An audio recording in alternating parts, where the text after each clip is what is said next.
Okay, so ramai yang tanya Dr. G, dengar cerita Dr. G nak buka servis pembedahan yang baru, yang moden dan bagus, dan servis itu apa sebenarnya? Dr. G akan membuka servis pembedahan yang khas untuk mereka yang ada hemoroid. Yang kedua adalah penyakit ambient, iaitu hemoroid dalam bahasa Indonesia.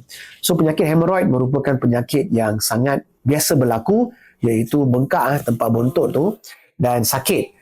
So patient yang ada masalah ni biasanya akan pergi farmasi, pergi mendapatkan ubat over the counter dan cuba baik sendiri, kebanyakannya akan gagal. So apa beza rawatan Dr. G dengan doktor-doktor lain? Pertama sekali, rawatan Dr. G menggunakan teknologi yang paling moden, iaitu laser dan juga hemorrhoidal artery ligation. Kedua-dua teknik ini tidak sakit dan mengambil masa yang cepat untuk recover dan anda boleh pulang ke kerja dengan lebih elok. Yang kedua adalah rawatan Dr. G adalah seperti biasa, rawatan sampai baik. Bermaksud selepas itu kalau ada lagi anda mai balik, kita akan rawat lagi. Dan kita akan buat dengan harga yang paling elok. Dan garanti Dr. G adalah selalu Dr. G pentingkan patient dan pastikan anda baik sebelum kita discharge daripada hospital.